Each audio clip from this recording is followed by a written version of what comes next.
Segment 3: Characters, Parties, and Roles. Let's continue our journey deeper into the heart of role-playing games. In this segment, we'll explore the characters themselves, how they're created, how they work together, and why fantasy settings create such rich opportunities for ensemble storytelling. Our 21st fact observes that party-based casts mirror adventuring groups. In fantasy literature and film, we often see groups of diverse heroes banding together. Think of the Fellowship of the Ring, or any number of adventuring companies from beloved fantasy novels. Role-playing games embrace this structure naturally. The party becomes the fundamental unit of play. Each player controls one character, and together they form a team with complementary skills and perspectives. This mirrors the adventuring groups from fantasy fiction, but with a crucial difference. Every member of the party is equally important because every member is controlled by a real person at the table. There's no designated protagonist. Everyone shares the spotlight. This party structure creates natural opportunities for interaction, conflict, collaboration, and growth. Characters don't adventure alone, and that changes everything about how stories unfold. Now, our 22nd fact: distinct fantasy species support character variety. Elves, dwarves, halflings, orcs, tieflings, dragonborn, fantasy settings offer a diverse array of playable species, each with their own cultural backgrounds, physical traits, and philosophical outlooks. This variety serves multiple purposes. It allows players to explore different perspectives and experiences. It creates visual and conceptual diversity within the party. It generates natural sources of conflict and connection. The elf raised in an ancient forest might view the world very differently than the dwarf from underground mining clans. These species aren't just cosmetic choices. They're frameworks for character development, jumping-off points for exploring identity, belonging, prejudice, tradition, and change. The variety enriches the storytelling by ensuring that not everyone at the table approaches problems the same way. Our 23rd fact notes that genre expectations shape class and monster design. Fantasy RPGs operate within certain conventions. Warriors fight with martial prowess. Wizards study arcane formulae. Clerics channel divine power. Rogues rely on cunning and skill. These archetypal classes exist because fantasy literature established them, and because they represent fundamentally different approaches to solving problems. Similarly, monsters in fantasy games draw from established conventions. Dragons are powerful and greedy, undead are unnatural and evil, goblins are numerous and weak. These expectations create a shared language. When the game master describes a lich, players immediately understand the threat level without needing extensive explanation. When someone creates a paladin, everyone understands the basic concept. Genre expectations reduce cognitive load, allowing the table to focus on what makes their specific wizard or their particular dragon encounter unique and memorable. Our 24th fact explores how player origin stories echo fantasy prologues. Many fantasy novels begin with a prologue that explains the hero's background. The farm boy who doesn't know his destiny, the exiled princess seeking to reclaim her throne, the street urchin with hidden magical talent. In role-playing games, players create these origin stories for their own characters. Where were they born? What shaped them? What drives them? These backgrounds function like fantasy prologues, establishing who the character was before the adventure began. But there's a beautiful twist. In an RPG, the prologue is just the beginning. The player gets to live out what happens next, to see how this character grows and changes through the actual events of the story. The origin story isn't static backstory, it's the foundation upon which everything else is built, and players often discover aspects of their character's past becoming relevant in unexpected ways as the campaign unfolds. Now we arrive at our 25th fact. Advancement fits the epic journey expectation. Fantasy stories often follow characters as they grow from inexperienced beginners into legendary heroes. The farm boy becomes the king. The apprentice becomes the archmage. RPG systems formalize this progression through experience points, levels, and increasingly powerful abilities. This mechanical advancement mirrors narrative growth. As characters gain levels, they literally become more capable, able to face greater challenges, to influence larger events. This creates a natural story arc. The threats faced at first level, bandits, wild animals, minor magical creatures, give way to dragons, demon lords, and world-ending catastrophes by higher levels. The advancement system ensures that the scope of the story expands in tandem with the character's capabilities, creating that epic journey feeling that fantasy audiences expect and cherish. Our 26th fact reveals that high fantasy supports superhero-style play. At higher levels, especially fantasy RPG characters perform feats that would fit comfortably in superhero stories. They teleport across continents, reshape reality with wishes, battle gods, destroy armies single-handedly, and survive falls that would kill ordinary mortals.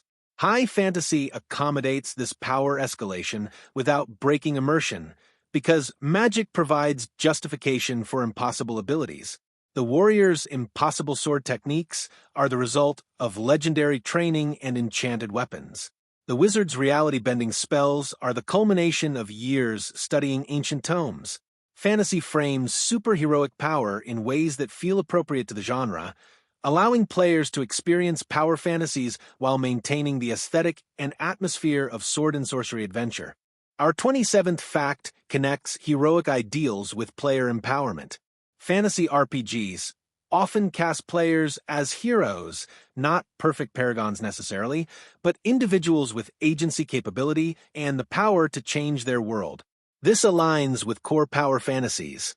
Players want to matter, to make meaningful choices, to overcome obstacles through cleverness and determination. Heroic fantasy provides a framework where these desires make sense narratively. Of course, the heroes can defeat the tyrant, save the village, recover the ancient artifact. That's what heroes do.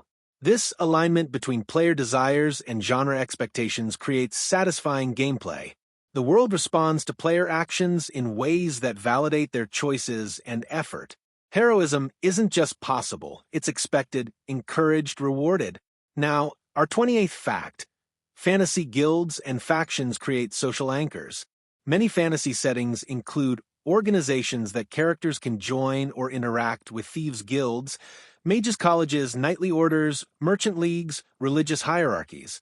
These factions serve important functions in gameplay. They provide mission structures, giving characters reasons to pursue specific goals. They create relationships beyond the immediate party, allies and rivals who persist across multiple adventures. They anchor characters in the social fabric of the world, making them feel like they belong to something larger than just their adventuring group.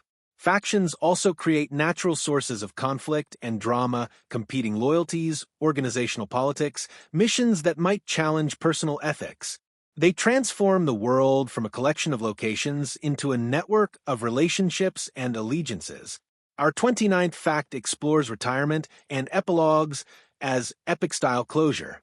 Many fantasy campaigns eventually end, whether through reaching a natural conclusion or simply deciding it's time for something new. Fantasy RPGs often embrace the epilogue tradition from fantasy literature, describing what happens to characters after the final adventure. The warrior retires to a quiet life, or establishes a training academy, or becomes a lord protecting the borderlands. The wizard pursues mysterious research, or ascends to another plane of existence, or takes an apprentice. These epilogues provide closure, acknowledging that the characters have earned their rest or their next chapter. They honor the time invested by players, treating the characters as important figures whose futures matter. This mirrors how fantasy trilogies often end, not just with the immediate conflict resolved, but with a glimpse of the peaceful or purposeful lives the heroes have earned. And finally, our 30th fact. In-character journals become diegetic artifacts. Some players write journals from their character's perspective, documenting adventures, recording thoughts and feelings, sketching maps, or important people. These journals exist in an interesting space. They're created by the player, but they represent something the character creates within the game world, diegetic artifacts, objects that exist in the fiction itself. Over time, these journals can become treasured records, capturing not just events, but the emotional journey of the campaign. They transform the ephemeral experience of playing into something tangible and lasting. Future characters in the same world might even discover these journals, creating wonderful moments of connection between campaigns where the past speaks directly to the present. So, as you drift further toward sleep, consider this. Fantasy role-playing games excel at ensemble storytelling because they provide frameworks for diverse characters to come together, to grow both individually and as a group, to face escalating challenges, and to ultimately earn their place in a larger story. Every character matters. Every choice resonates. Every party creates its own legend. Segment 4. Systems that turn story into mechanics. Welcome to the next part of our exploration. In this segment, we'll look at something fascinating: the way game rules and fantasy storytelling interweave, how mechanical systems reinforce thematic elements, and how the structure of the game itself becomes part of the world. Our 31st fact reveals that codified magic systems become game mechanics. In fantasy literature, magic often works however the author needs it to work in that moment. But in role-playing games, magic needs consistent rules, so everyone at the table understands what's possible and what isn't. Spell lists, mana points, casting times, material components, these mechanical elements transform magic from narrative hand-waving into something systematic and predictable. This codification serves the game beautifully. It creates meaningful choices. Do you cast your most powerful spell now, or save it for later? Do you prepare utility spells or combat spells? The mechanical structure turns magic into a resource to manage, a toolkit to master, a system with depth and complexity that rewards understanding and clever application. Now, our 30-second fact. Fantasy rule sets model metaphysics. The rules of a role-playing game don't just govern what characters can do, they implicitly describe how reality works in that setting. If resurrection magic exists in the rules, death means something different in this world than in ours. If alignment is mechanically enforced, morality operates according to cosmic absolutes rather than subjective perspectives. If certain creatures are immune to non-magical weapons, there's a fundamental metaphysical distinction between mundane and magical forces. Players often don't consciously think about these implications, but they shape how the world feels. The rules encode philosophical positions about the nature of reality, good and evil, life and death, fate and free will. The game system becomes the physics and metaphysics of the fantasy world, defining what's possible at the most fundamental level. Our 33rd fact notes that fantasy settings support both mechanics-first and story-first play. Some tables prioritize the rules, carefully tracking every modifier, consulting the rulebook when questions arise, treating the game as a tactical challenge where mastery of mechanics matters. Other tables use rules loosely, prioritizing narrative flow and emotional resonance, making rulings based on what feels right in the moment rather than what the book says. Fantasy accommodates both approaches. The genre is flexible enough that you can treat it as a strategic game with storytelling elements, or as collaborative storytelling with game elements, or any point along that spectrum. Different groups find fun in different places, and fantasy RPGs provide enough structure to support tactical play while remaining open enough to bend around narrative priorities when needed. Which brings us to our 34th fact. House rules become micro-world-building tools. Almost every gaming group develops house rules, modifications to the official rules that better suit their preferences or their specific setting. Maybe resurrection magic is more difficult, making death more meaningful.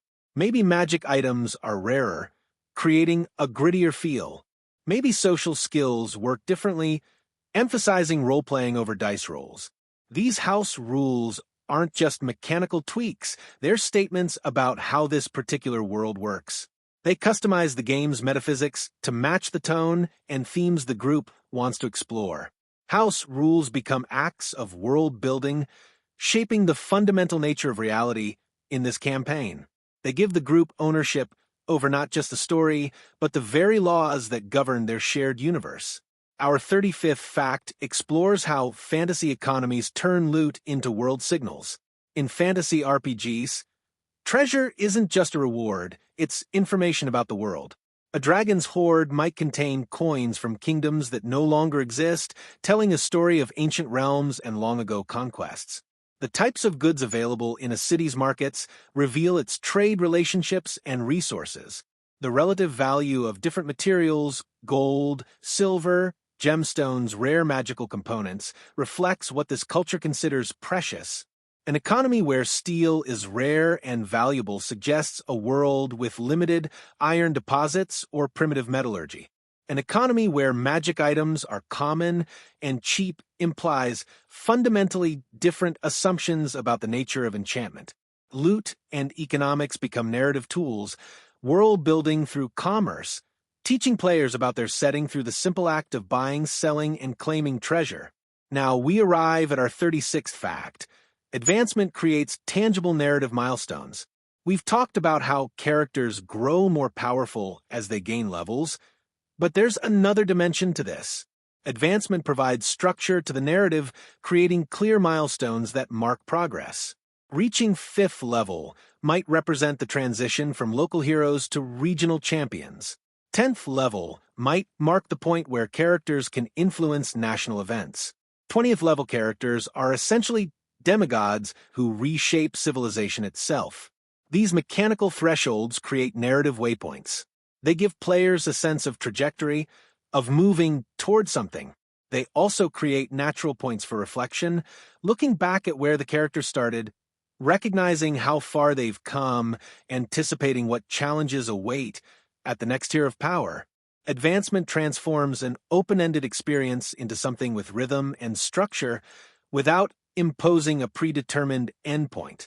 Our 37th fact observes that alignment debates teach ethical pluralism. Many fantasy systems include alignment, typically some combination of good versus evil and law versus chaos. This creates endless discussions and disagreements. Is it evil to steal from the wealthy to feed the poor? Can a good character use torture to save innocent lives? What does lawful really mean in different cultural contexts? These debates aren't just academic, they affect gameplay when certain spells or abilities interact with alignment. The discussions that arise from alignment systems expose players to different ethical frameworks, different ways of thinking about morality, consequences, intentions, and principles. Even when players disagree about alignment, or when groups eventually abandon the system, the conversations it provokes expand moral imagination, revealing that ethical questions rarely have simple answers. Our 38th fact connects moral landscapes to player choice. Fantasy settings often present clear moral stakes, defend the innocent, oppose tyranny, prevent world-ending catastrophes. But the best fantasy RPG scenarios also include moral complexity. Do you ally with the ruthless warlord to defeat the demon invasion, even knowing she'll turn her armies on innocents once the demons are gone? Do you destroy the artifact that grants terrible power, or do you keep it to use against even greater threats? Fantasy's moral landscapes drive meaningful player choice by presenting dilemmas where values conflict, where the right answer isn't obvious, where every option carries costs.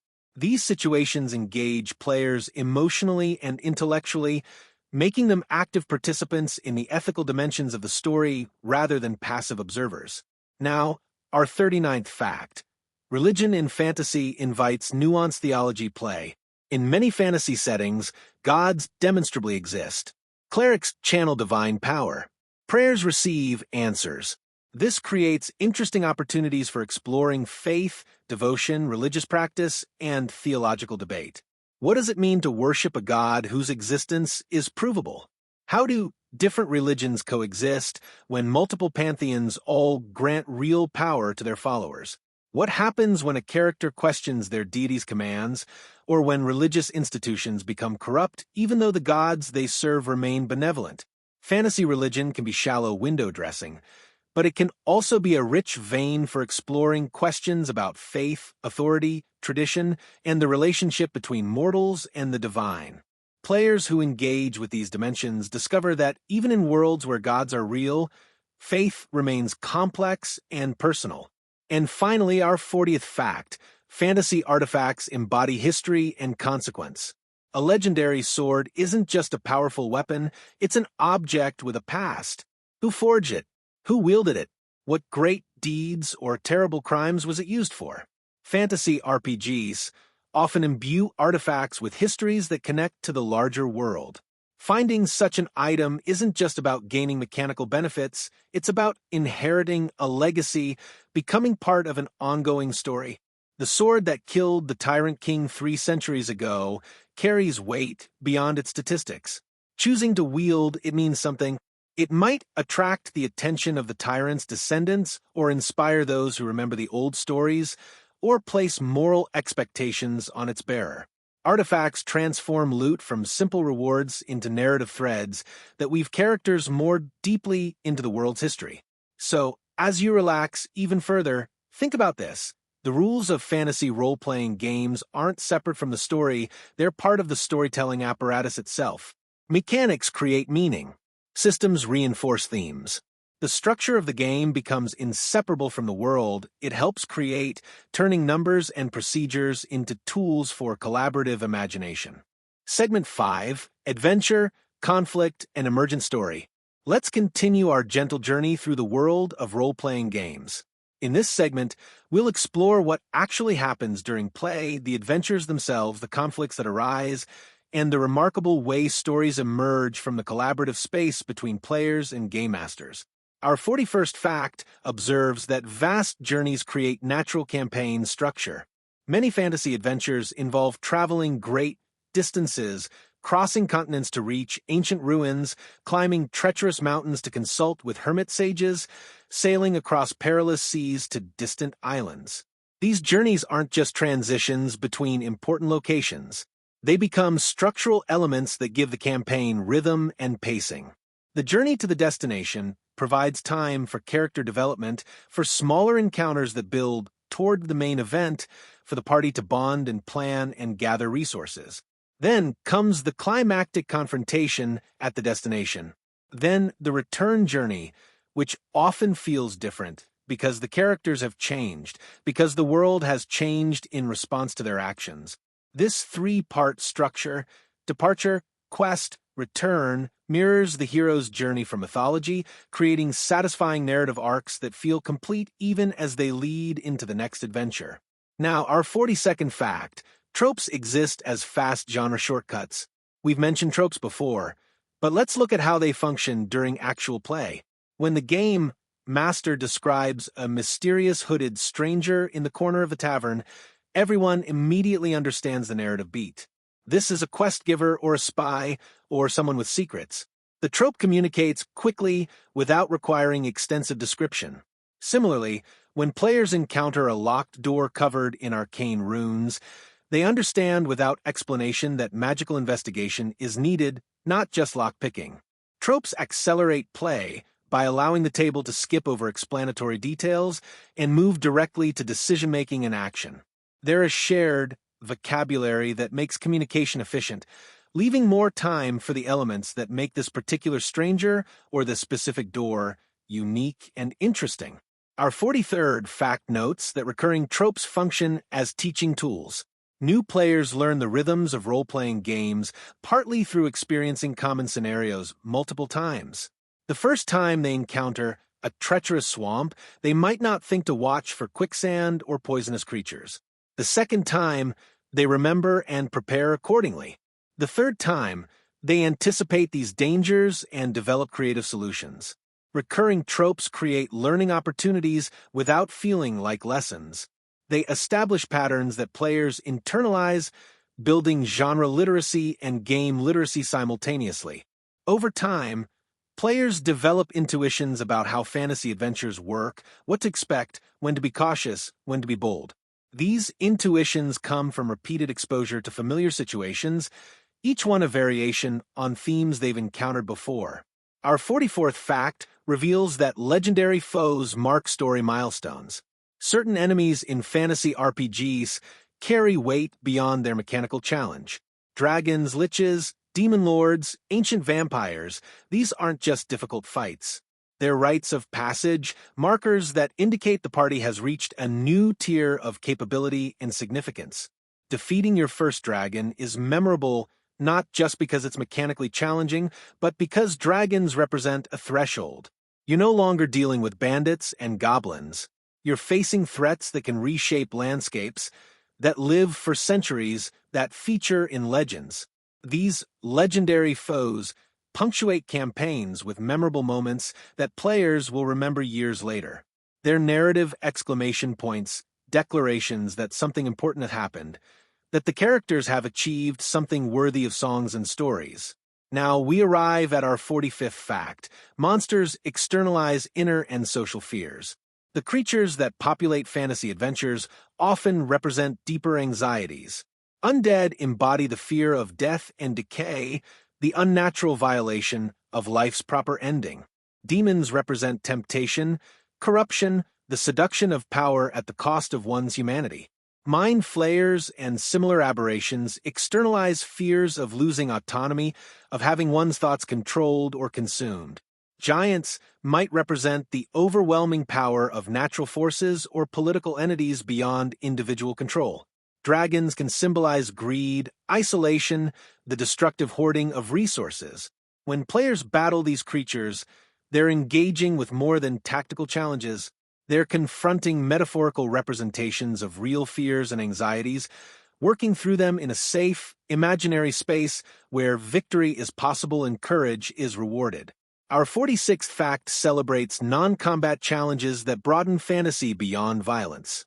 While combat is central to many fantasy RPGs, the best adventures include other types of challenges. Social encounters where characters must negotiate, persuade, or deceive. Exploration challenges where they navigate dangerous terrain or decode ancient puzzles.